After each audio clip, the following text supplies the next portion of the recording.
অর্ধজাহানের খলিফা, দিনের বেলা মানুষের বিচার করে, রাতের বেলা এলাকায় ঘুরে ঘুরে মানুষের জনগণের খবর নেয়।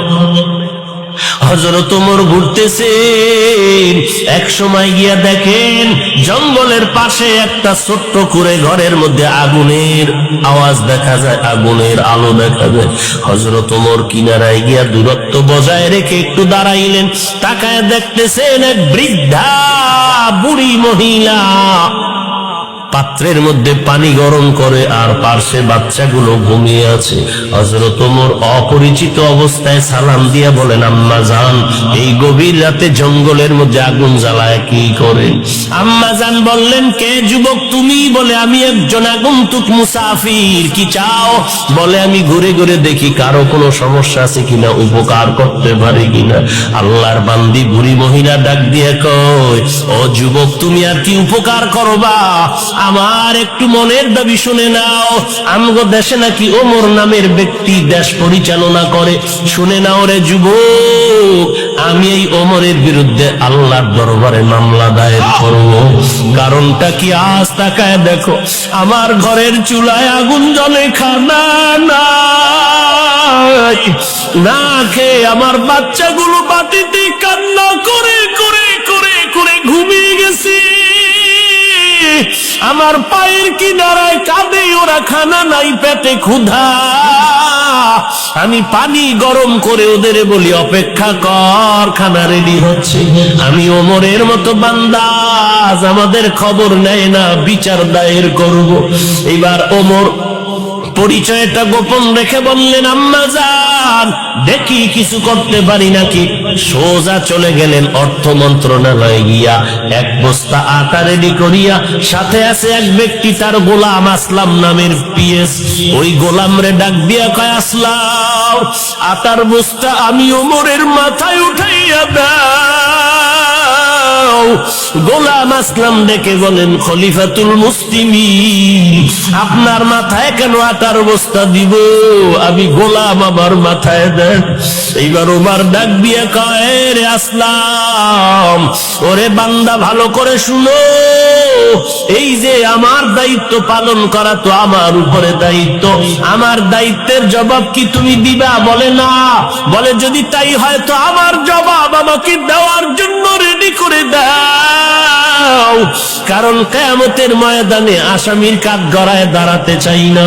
বাধ্য হইয়া গোলাম ওমরের মাথায় বোগাস আটার বস্তা যখন তুলে দিয়েছে, খলিফাতুল মুসলিমিন, অর্ধজাহানের খলিফা, মাথায় বস্তা নিয়ে চলছেন গভীর রাত। বুড়ি মহিলার ঘরের কিনারায় গিয়া ওমর চোখের পানি ছেড়ে বলেন, আম্মা জান, আপনি ভেতরে চলে যান। এইবার মহিলা ভেতরে চলে গেল। ওমর নিজে আটা বের করিয়া, নিজে খামিরা বানাইয়া, ওমর নিজের হাতে রুটি বানানো শুরু করে দিলেন। গভীর রাত্রে কেউ দেখি না, আমার মাওলায় তো তাকাইয়া দেখতেছে। এগুলো কেমনে হয়? তাকওয়া থাকলে হবে, না হয় হবে না। ওমর নিজের হাতে রুটি বানাইয়া বানাইয়া এরপরে বললেন, আম্মা জান, আপনি রুটি খাবেন, সন্তানের রুটি খাওয়াবেন, বাকি আটা রেখে গেলাম, আবার শেষ হলে আবার খবর নেওয়ার জন্য আসবো। এই কথা বলে ওমর বিদায় নিবেন। যখন বের হলেন, মহিলা ডাক দিয়া কয়, ওরে যুবক, একটু শেষ বেলায় তুমি যখন আসছো, আমি একটু অন্তর ভরে তোমার জন্য দোয়া করে দেই। আল্লাহ যদি তোমারে আজকে দেশের পরিচালনার দায়িত্ব দিতেন, তাহলে দেশের মানুষ আর কোনোদিন কষ্টে থাকতে পারত না। আমি দোয়া করি তোমার মতো বান্দাটারে যেন দিয়ে আল্লাহ উম্মতের খেদমত নেয়। ওমর চলে গেলেন।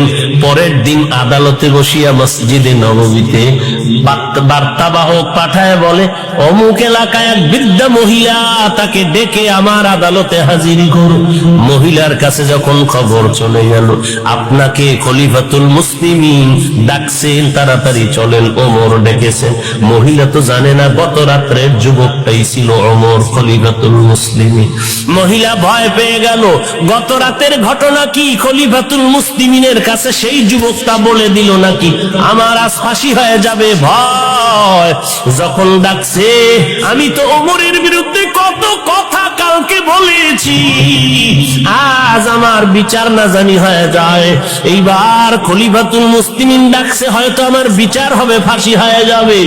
নিজেকে শেষ বিদায়ের মনে করিয়া সন্তানগুলোর থেকে কান্না করে করে বিদায় নেয়, আর বলে সন্তানেরা চির বিদায় দাও, গতকাল আমি খলিফাতুল মুসলিমিনের বিরুদ্ধে কথা বলেছি, আজ বিচার হবে। এদিকে ওমর অপেক্ষায় আছে।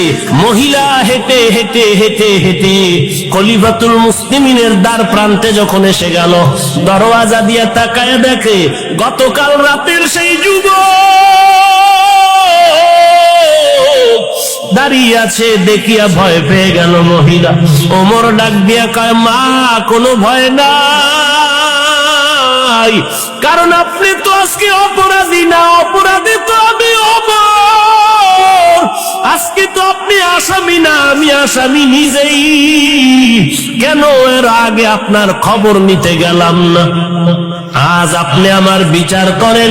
ওমর একটা পাগড়ি লম্বা হাতে নিয়ে বলে, পাগড়ির একটা মাথা আমার গলায় পেঁচায় দিলাম, আর এক মাথা আপনার হাতে নেন, আর এই পাগড়ির মাথা ধরে আমাকে রাস্তায় রাস্তায় টানতে থাকেন, আর আমার বিচার করেন। দুনিয়াতে আমার বিচার হয়ে যাক, কিন্তু হাসরের ময়দানে যেন আল্লাহর আদালতে দাঁড়ায় হিসাব দিতে না হয়। কারণ এই দুনিয়ার বিচারের থেকে হাসরের ময়দানের বিচারটা আরো কত বড় কঠিন। সূর্যটা থাকবে মাথার উপরে, সূর্যের গরমে জমিন হয়ে যাবে তামা। গুনাহগারের মাথার মগজগুলো ভাতের মারের মতো টকবক করে ফুটতে থাকবে।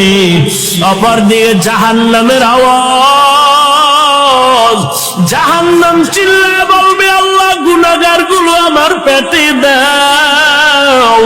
ওই কঠিন মুসিবতের সময় সন্তান মা বাবার পরিচয় দিবে না, মা সন্তানের পরিচয় দিবে না।